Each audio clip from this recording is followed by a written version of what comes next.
ஆண்டவராகிய இயேசு கிறிஸ்துவின் அன்பின் நாமத்தினாலே உங்களை வாழ்த்தி வரவேற்கிறேன். கர்த்தர் உங்களை ஆசீர்வதிப்பாராக. குணமாற தின தியானம் என்ற நிகழ்ச்சியின் வாயிலாக உங்களை சந்திப்பதிலே நான் மிகவும் மகிழ்ச்சி அடைகிறேன். இந்த நாளிலும் மனைவிக்கு உண்மையாய் இருப்பது எப்படி என்ற தலைப்பிலே நாம் தியானிக்கலாம். மனைவிக்கு உண்மையாய் இருப்பது என்பது பேச்சிலும் செயலிலும் நடக்கையிலும் தன்னுடைய எல்லா செயல்பாடுகளிலும் உண்மையாக இருப்பதுதான் மனைவிக்கு உண்மையாக இருப்பது என்று நமக்கு வேதம் சொல்கிறது. மனைவியானவள் ஆண்டவர் கொடுக்கிற பரிசு அல்லது ஆண்டவர் கொடுக்கிற வரம் என்று சொல்லி வேதத்திலே சொல்லப்பட்டிருக்கிறது. நீதிமொழியின் புத்தகத்திலே 19ஆம் அதிகாரம் 14வது வசனத்தை வாசிக்கலாம். வீடும் ஆஸ்தியும் பிதாக்கள் வைக்கும் சுதந்திரம், புத்தியுள்ள மனைவியோ கர்த்தர் அருளும் ஈவு. புத்தியுள்ள மனைவியோ கர்த்தர் அருளும் ஈவு என்று சொல்லியிருக்கிறது.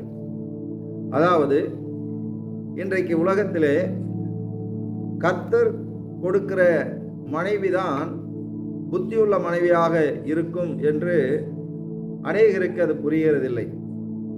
காரணம் என்னவென்று சொன்னால், என்னுடைய வாழ்க்கைக்கு தேவையான துணையை நானே தெரிவு செய்து கொள்வேன் என்று சொல்லி இன்றைக்கு அநேகர் என்ன செய்கிறார்கள், மனைவியை தேடி அலைந்து அதை ஒரு திருமணத்தை செய்கிறார்கள்.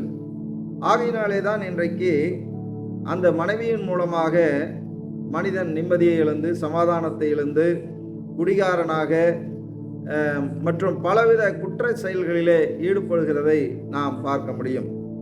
வேதம் சொல்லுகிறது, 1 கொரிந்தியர் 7ஆம் அதிகாரம் 27வது வசனத்தை நாம் வாசிப்போம் என்று சொன்னால், அங்கே சொல்லி இருக்கிறது, மனைவி இல்லாதவன் மனைவியை தேடக்கூடாது என்று சொல்லி இருக்கிறது. நீ மனைவியோட கட்டப்பட்டிருந்தால் அவிழ்க்கப்பட வகை தேடாதே, நீ மனைவி இல்லாதவனாய் இருந்தால் மனைவியை தேடாதே. வேதம் தெளிவாக சொல்லுகிறது, மனைவி இல்லாதவன் மனைவியை தேடக்கூடாது என்று சொல்லுகிறது. ஆனால் மனிதன் என்ன செய்கிறான், இன்றைக்கு நவீன காலத்திலே எனக்கு ஏற்ற துணையை நான் தான் தேட வேண்டும் என்று சொல்லி அவன் நினைக்கிறான். ஆனால் ஆண்டவராகிய இயேசு கிறிஸ்துவோ ஆதாமுக்கு ஏற்ற துணையை அவர் உண்டாக்கினார், கொடுத்தார் என்று சொல்லி சொல்லப்பட்டிருக்கிறது. ஆதியாகமத்திலே நாம் வாசித்தால் 2ஆம் அதிகாரம் 18வது வசனத்தை நாம் வாசிக்கலாம். பின்பு தேவனாகி கர்த்தர், மனுஷன் தனிமையாயிருப்பது நல்லதல்ல, ஏற்ற துணையை அவனுக்கு உண்டாக்குவேன் என்றார். ஆண்டவர் மனிதனுக்கு ஏற்ற துணையை ஆண்டவர் தான் உண்டாக்குவேன் என்று சொல்லி உண்டாக்கி கொடுத்தார். அப்பொழுது கேட்கலாம், ஆதாமுக்கு ஏவாளை ஆண்டவர் தானே கொடுத்தார், அப்புறம் ஏன் ஏவாள் பாவம் செய்தால், அவனை பாவம் செய்த வைத்தாள் என்று. ஆண்டவர் கொடுத்த மனைவி தவறு செய்தால் அதற்காக ஆண்டவர் பொறுப்பெடுத்துக் கொள்வார். ஏவாள் செய்த தவறுக்கு ஆண்டவரே பொறுப்பெடுத்துக் கொண்டார்.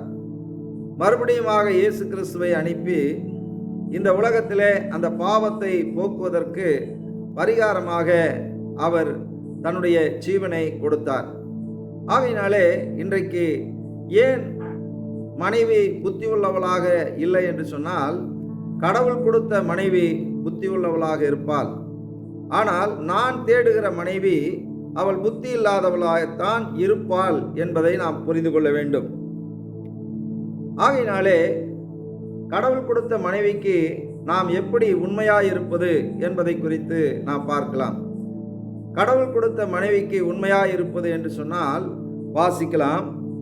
நீதிமொழியின் புத்தகம் 18ஆம் அதிகாரம் 22வது வசனம். மனைவியை கண்டடைகிறவன் நன்மையானதை கண்டடைகிறான், கர்த்தரால் தயையும் பெற்றுக்கொள்ளுகிறான். மனைவியை கண்டடைகிறவன் நலமானதை கண்டடைகிறான் என்று சொல்லியிருக்கிறது. கடவுள் கொடுத்த இந்த மனைவிக்கு எப்படி உண்மையாக இருக்க வேண்டும் என்று சொன்னால், கடவுள் கொடுத்த மனைவி நல்லவள் என்று முதலாவது அவன் தன்னுடைய இருதயத்திலே சிந்தித்து கொள்ள வேண்டும், இருதயத்திலே தீர்மானித்து கொள்ள வேண்டும்.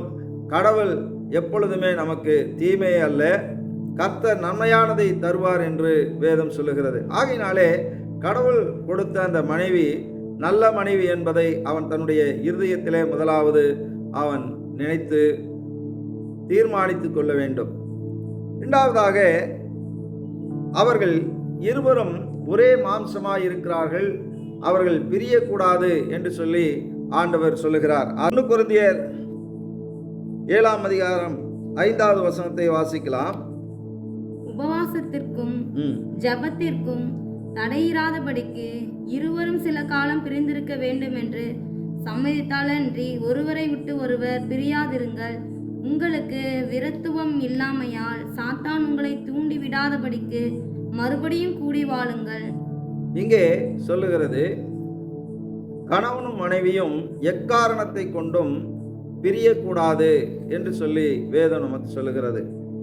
இங்கே சில காலம் அப்படின்னு சொல்லியிருக்கிறது. இங்கே காலம் என்பது நேரத்தை குறிக்கிறது. ஆங்கில வேதாகமத்தில் அது தெளிவாக போடப்பட்டிருக்கிறது. ஸ்பெண்ட் யுவர் டைம் ப்ரேயர் அப்படின்னு சொல்லப்பட்டிருக்கிறது. அதாவது டைம் என்று சொன்னால் நேரம், ஒன்று உபவாசம் அல்லது ஜெபம், வேத வாசிப்பு, இப்படிப்பட்ட நேரங்களில் தான் பிரிந்திருக்க வேண்டும், மற்றபடி பிரியக்கூடாது என்று சொல்லி வேதம் நமக்கு சொல்லுகிறது.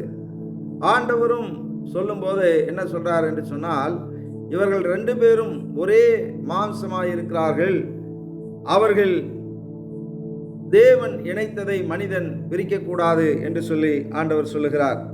ஆகையினாலே அன்பானவர்களே, கணவனும் மனைவியும் ஒன்று உபவாசம் அல்லது ஜெபம் அல்லது வேத வாசிப்பு, ஆண்டவருடைய காரியங்களிலே ஈடுபடும் போது அவர்கள் பிரிந்திருக்கலாம், மற்றபடி அவர்கள் பிரியக்கூடாது என்று ஆண்டவர் கட்டளையாக கொடுத்திருக்கிறார். அடுத்ததாக எபேசியர் 5ஆம் அதிகாரம் 23வது வசனத்தை நாம் வாசிப்போம் என்று சொன்னால், கிறிஸ்து சபைக்கு தலையாயிருக்கிறது போல புருஷனும் மனைவிக்கு தலையாயிருக்கிறான், அவரே சரீரத்திற்கும் இரட்சகராயிருக்கிறார். இங்கே சொல்லுகிறது மனைவி உடல் என்றும் கணவன் தலை என்றும் சொல்லியிருக்கிறது. அப்போ உடலை விட்டு தலையை என்ன செய்ய முடியாது, பிரிக்க முடியாது. ஒருவேளை அப்படி பிரித்தால் 2ம் மரணமாகிவிடும், தலையும் மரித்து போகும், சரீரமும் மரித்து போகும். ஆகையினாலே இருவரும் ஓர் உடலாக இருக்கிறார்கள் என்று வேதம் சொல்லுகிறது. இரண்டாவதாக, அன்பு செலுத்துவதிலே நாம் உண்மையாக இருக்க வேண்டும் என்று வேதம் நமக்கு சொல்லுகிறது. ரோமர் 12ஆம் அதிகாரம் 1வது வசனத்தை வாசிக்கும் போது, உங்கள் அன்பு மாயமற்றதாய் இருப்பதாக தீமையை வெறுத்து நன்மையை பற்றி கொண்டிருங்கள். அப்போ கணவன் மனைவியிடத்திலே செலுத்தக்கூடிய அன்பு மாயம் அற்றதாக இருக்க வேண்டும். மாயமற்றதாக என்று சொன்னால் போலியாக இருக்கக்கூடாது. மனைவியிடத்திலே செலுத்துகிற அன்பு எக்காரணத்தை கொண்டும் போலியாக இருக்கக்கூடாது. அதாவது அன்பு செலுத்துவது போல நடிக்கக்கூடாது என்று வேதம் நமக்கு தெளிவாக சொல்லுகிறது. 1 கொரிந்தியர் 13ஆம் அதிகாரம் 4வது வசனத்திலிருந்து 7வது வசனம் வரைக்கும் நாம் வாசித்தோம் என்று சொன்னால், அன்பு நீடிய சாந்தமும் தயவும் உள்ளது, அன்புக்கு பொறாமை இல்லை, அன்பு தன்னை புகழாது, இருமாப்பா இராது, அயோக்கியமானதை செய்யாது, தற்பொழிவை நாடாது, சினமடையாது, தீங்கு நினையாது, அநியாயத்தில் சந்தோஷப்படாமல் சத்தியத்தில் சந்தோஷப்படும், சகலத்தையும் தாங்கும், சகலத்தையும் விசுவாசிக்கும், சகலத்தையும் நம்பும், சகலத்தையும் சகிக்கும். அன்பு ஒரு காலம் ஒழியாது, தீர்க்க தரிசனங்களாலும் ஒளிந்து போம், அந்நிய பாஷைகளாலும் ஒளிந்து போம், அறிவானாலும் ஒளிந்து போம். ஆகையினாலே இங்கே நாம் பார்க்கிறோம், அன்பு ஒரு காலம் ஒழியாது. அன்பு என்று சொன்னால் மனைவியினிடத்திலே காணப்படுகிற, மனைவியின் மூலமாக வருகிற துன்பங்களையும் கஷ்டங்களையும் பிரச்சனைகளையும் வேதனைகளையும் சகித்து கொள்ள வேண்டும், அதுதான் அன்பு என்று சொல்லியிருக்கிறது. ஏதோ மனைவியின் மீது அன்பாக இருக்கிறேன் அப்படின்னு சொல்லி தினமும் ஏதோ பூவோ அல்லது அவளுக்கு பிடித்த தின்பண்டங்களோ அல்லது அவளுக்கு பிடித்த பொருட்களோ வாங்கி கொடுக்கறது பேர் அன்பு அல்ல. மனைவியின் மூலமாக வருகிற உபத்திரவத்தை, துன்பத்தை சகிப்பது, மனைவியின் மூலமாக வருகிற கஷ்டங்களை சகிப்பதுதான் அவள் மீது செலுத்துகிற அன்பு என்று சொல்லி வேதம் நமக்கு சொல்லுகிறது. ஆகையினாலே நாம் என்ன செய்ய வேண்டும் என்று சொன்னால், அன்பு செலுத்துகிற அந்த கணவன் எல்லாவற்றையும் சகிக்கிறவனாக இருக்க வேண்டும் என்று வேதம் சொல்லுகிறது. மூன்றாவதாக, மனைவிக்கு தன்னை அர்ப்பணிக்க வேண்டும் என்று வேதம் நமக்கு சொல்லுகிறது. கிறிஸ்து எப்படி சபைக்கு தன்னை அர்ப்பணித்திருந்தாரோ அதே போல கணவனும் தன்னுடைய மனைவிக்கு தன்னை அர்ப்பணித்திருக்க வேண்டும் என்று சொல்லியிருக்கிறது. எபேசியர் 5ஆம் அதிகாரம் 25வது வசனத்திலிருந்து 28 வசனம் வரைக்கும் நாம் வாசிக்கும் போது, புருஷர்களே உங்கள் மனைவிகளில் அன்பு கூறுங்கள், அப்படியே கிறிஸ்துவும் சபையில் அன்பு கூர்ந்து தாம் அதை திருவசனத்தை கொண்டு தண்ணீர் முழுக்கினால் சுத்திகரித்து பரிசுத்தமாக்குகிறதற்கும் கரைத்திரை முதலானவைகள் ஒன்றும் இல்லாமல் பரிசுத்தமும் பிழையற்றதுமான மகிமையுள்ள சபையாக அதை தமக்கு முன் நிறுத்திக் கொள்வதற்கும் தம்மை தாமே அதற்காக ஒப்பு கொடுத்தார். அந்தபடியே புருஷர்களும் தங்கள் மனைவிகளை தங்கள் சொந்த சரீரங்களாக பாவித்து அவர்களில் அன்பு கூற வேண்டும். தன் மனைவியில் அன்பு கூறுகிறவன் தன்னில் தான் அன்பு கூறுகிறான். ஆகையினாலே மனைவியானவள் தன்னுடைய சுய சரீரம் என்று சொல்லி எண்ணி எப்படி தன்னுடைய சரீரத்தை பேணி காக்கிறோமோ, எப்படி தன்னுடைய சரீரத்தை பராமரிக்கிறோமோ, எப்படி தன்னுடைய சரீரத்தை பாதுகாக்கிறோமோ, அதே போல தன்னுடைய மனைவியையும் பராமரிக்க வேண்டும், பாதுகாக்க வேண்டும் என்று இங்கே வேதம் நமக்கு சொல்லுகிறது. அடுத்தது, நான்காவதாக, மனைவியை நாம் மதிக்க வேண்டும் என்று வேதம் நமக்கு சொல்லுகிறது. 1 பேதுரு 3ஆம் அதிகாரம் 7வது வசனத்தை நாம் வாசிப்போம் என்று சொன்னால், அந்தபடியே புருஷர்களே மனைவியானவள் பலவீன பாண்டமாய் இருக்கிறபடியினால் உங்கள் ஜெபங்களுக்கு தடை வராதபடிக்கு நீங்கள் விவேகத்தோடு அவர்களுடனே வாழ்ந்து உங்களுடனே கூட அவர்களும் நித்திய ஜீவனாகிய கிருபையை சுதந்திரித்துக் கொள்கிறவர்களாய் ஆனபடியினால் அவர்களுக்கு செய்ய வேண்டிய கனத்தை செய்யுங்கள். இங்கே மனைவியை கனப்படுத்த வேண்டும் என்று சொல்லி வேதம் நமக்கு சொல்லுகிறது. அவளும் உன்னோடு கூட பரலோகம் வர வேண்டும், நித்திய ஜீவனை சுதந்திரித்துக் கொள்ள வேண்டும் என்று சொல்லி நீ என்ன செய்ய வேண்டும்?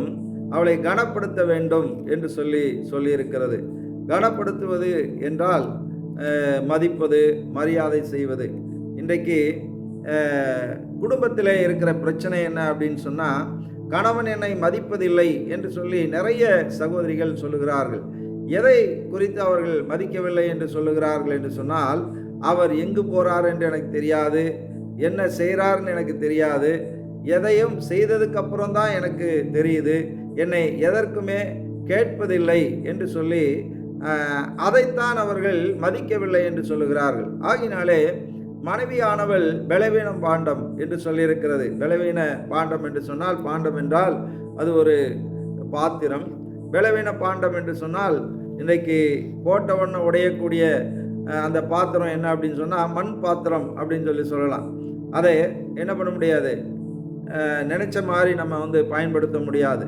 மனைவி என்பவள் ஒரு மண் பாத்திரம் என்று நினைத்து அதை பக்குவமாக கையாள வேண்டும், விவேகத்துடனே கையாள வேண்டும் என்று வேதம் நமக்கு சொல்லுகிறது. ஆகையினாலே அவர்களை மதிக்க வேண்டும், அவர்களுக்கு மரியாதை கொடுக்க வேண்டும் என்று வேதம் சொல்லுகிறது. ஐந்தாவதாக, நம்முடைய செயல்களிலே நாம் உண்மையாக இருக்க வேண்டும் என்று சொல்லி வேதம் நமக்கு சொல்லுகிறது. மல்கியாவின் புத்தகம் 2ஆம் அதிகாரம் 14-15 வசனத்தை வாசிக்கும் போது, ஏனென்று கேட்கிறீர்கள், கர்த்தர் உனக்கும் உன் இளவயதின் மனைவிக்கும் சாட்சியாயிருக்கிறார். உன் தோழியும் உன் உடன்படிக்கையின் மனைவியும் ஆகிய அவளுக்கு நீ துரோகம் பண்ணினாயே. அவர் ஒருவனை அல்லவா படைத்தார், ஆவி அவரிடத்தில் பரிபூரணமாயிருந்ததே. பின்னே ஏன் ஒருவனை படைத்தார்? தேவ பக்தியுள்ள சந்ததியை பெறும்படிதானே. ஆகையால் ஒருவனும் தன் இளவயதின் மனைவிக்கு துரோகம் பண்ணாதபடிக்கு உங்கள் ஆவியை குறித்து எச்சரிக்கையாயிருங்கள். அன்பானவர்களே, இங்கே சொல்லி இருக்கிறது, தன்னுடைய மனைவிக்கு துரோகம் செய்யக்கூடாது, தன்னுடைய இளவயதின் மனைவியை நீ துச்சமாக எண்ணக்கூடாது, வேறு ஒரு பெண்ணை நீ பார்க்கக்கூடாது. மத்தேயு எழுதின சுவிசேஷம் 5ஆம் அதிகாரம் 28வது வசனத்திலே இயேசு சொல்லும்போது சொல்லுகிறார், நீ ஒரு பெண்ணை மனதளவிலே ஆசையோடு பார்க்கும்போது அவளோடு விபச்சாரம் செய்தாயிற்று என்று சொல்லியிருக்கிறது. ஆகினாலே தன்னுடைய செயல்களிலே கணவன் உண்மையாக இருக்க வேண்டும். எங்கு போனாலும் எங்கு வந்தாலும் யாரிடத்திலே பேசினாலும் அவர்களை நாம் தன்னை விட சிறுவயதாக இருக்கிற பெண்ணை பார்த்தால் தங்கை என்றும், தன்னை விட வயதில் அதிகமான பெண்ணை பார்த்தால் அக்கா என்றும், அம்மா வயதிலே இருக்கிறவர்களை அம்மா என்றும், பாட்டி வயதிலே இருக்கிறவர்களை பாட்டி என்றும் நாம் நடத்த வேண்டும் என்று தீமோத்தேயுவுக்கு எழுதும்போது பவுல் எழுதுகிறார். ஆகையினாலே தன்னுடைய செயல்பாடுகள் எதுவாக இருந்தாலும் அதிலே உண்மையாக இருக்க வேண்டும் என்று சொல்லுகிறார். 6வதாக நாம் அவருடைய சரீரத்தை போஷித்து காப்பாற்ற வேண்டும், மனைவியினுடைய சரீரத்தை போஷித்து காப்பாற்ற வேண்டும் என்று சொல்லியிருக்கிறது. எபேசியர் 5ஆம் அதிகாரம், தன் சொந்த மாம்சத்தை பகைத்தவன் ஒருவனும் இல்லையே, கர்த்தர் சபையை போஷித்து காப்பாற்றுகிறது போல ஒவ்வொருவனும் தன் மாம்சத்தை போஷித்து காப்பாற்றுகிறான். தன்னுடைய மனைவியை இங்கே அவருடைய சரீரத்தை போஷித்து காப்பாற்ற வேண்டும் என்று சொல்லியிருக்கிறது. இப்போ மனைவியினுடைய சரீரத்தை போஷிக்க வேண்டும் என்று சொன்னால் வெறும் உணவு மட்டுமல்ல, அவளுடைய உடல் நலம், சுகம், இருதயம் எல்லாவற்றையும் நாம் திருப்திப்படுத்த வேண்டும் என்று சொல்லி இந்த வேதம் நமக்கு சொல்லுகிறது. ஆகவே பரிசுத்த வேதாகமம் நமக்கு என்ன சொல்லுகிறது என்று சொன்னால், சாகும் வரையிலும் கணவனும் மனைவியும் சந்தோஷமாக இருக்க வேண்டும், அதற்காகத்தான் அவர்கள் இணைக்கப்பட்டிருக்கிறார்கள் என்று சொல்லுகிறது. ஆதாமை கூட ஆண்டவர் அவன் சந்தோஷமாக இல்லை என்று சொல்லிதான் அவன் தனிமையாயிருப்பது நல்லதல்ல என்று சொல்லி அவனுக்கு ஒரு துணையை கொடுத்தார். ஆகவே அன்பானவர்களே, இந்த உலகத்திலே ஆண்டவர் கொடுக்கிற மனைவிதான் புத்தியுள்ள மனைவியாக இருப்பாள். ஒருவேளை நாமே தேடிக்கொண்டோம் என்று சொன்னால் நிச்சயமாக அவளுக்கு புத்தி இருக்காது. அவளுக்கு நீங்கள் இதயத்தை கிழிச்சு காட்டினாலும் அங்கே ஒன்றுமே நடக்காது. காரணம் என்னவென்று சொன்னால், அதை நீ தேடினது, ஆண்டவர் சொல்கிறாரு, உன் நினைவு வேறு, என்னுடைய நினைவு வேறு என்று சொல்லி. சிம்சோன் தனக்கு மனைவியை தேடினான், அதனால் அவன் அதை அனுபவித்தான். ஆண்டவர் சொன்னதை அவன் கேட்கவில்லை, அப்பம்மா சொன்னதை அவன் கேட்கவில்லை. அவன் கடைசி வரையிலும் அவனுடைய வாழ்க்கை போராட்டமாகவே நடந்து முடிந்து போனது. ஆகையினாலே அன்பானவர்களே, வேதம் நமக்கு சொல்லுகிறபடி மனைவி இல்லாதவன் தேட வேண்டாம் என்று சொல்லி, ஒருவேளை உன்னுடைய வாழ்க்கையிலே புத்தியுள்ள மனைவி வேண்டும் என்று சொன்னால் ஆண்டவருக்காக நீ காத்திருக்கும் போது புத்தியுள்ள மனைவியை தருவார். அவர் தந்த அந்த மனைவி ஏதாவது பிரச்சனை பண்ணினாலும் அதை ஆண்டவர் பொறுப்பெடுத்து அதை மாற்றுவார். ஆகினாலே இந்த வேளையிலும் ஜெபிப்போம். அன்புள்ள ஆண்டவரே, தேவரீர் ஆசீர்வதிக்கப்பட்ட இந்த வேலைக்காக நாங்கள் நன்றி செலுத்துகிறோம். மனைவிக்கு உண்மையாய் இருப்பது எப்படி என்ற ஆண்டவரே இந்த நிகழ்ச்சியை ஆண்டவரே நீர் எங்களுக்கு கொடுத்தமைக்காக நாங்கள் நன்றி செலுத்துகிறோம். ஆண்டவரே, புத்தியுள்ள மனைவி நீர் கொடுக்கிற மனைவி என்று சொல்லியிருக்கிறது. ஆண்டவரே, புத்தி இல்லாத மனைவி நான் தேடினது என்று சொல்லியிருக்கிறது. ஆண்டவரே தேவரீர், இந்த நாளிலும் நீர் கொடுத்த மனைவி என்பதை நாங்கள் விசுவாசித்து ஆண்டவரே அவளுக்கு உண்மையாயிருந்து வாழ எங்களுக்கு உதவி செய்யும். பேச்சிலே உண்மையாயிருக்க, செய்கையிலே உண்மையாயிருக்க, அன்பு கூறுவதிலே உண்மையாயிருக்க ஆண்டவரே நாங்கள் தீர்மானிக்கிறோம். தேவரீர் எங்களுக்கு நீர் உதவி செய்வீராக. அப்படியே நீர் செய்வதற்காக நன்றி செலுத்துகிறோம். துதி கன மகிமையெல்லாம் உமக்கே செலுத்துகிறோம். இயேசுவின் நாமத்தில் ஜெபிக்கிறோம் பிதாவே. ஆமேன், ஆமேன், ஆமேன். கர்த்தர் உங்களை ஆசீர்வதிப்பாராக. God bless you.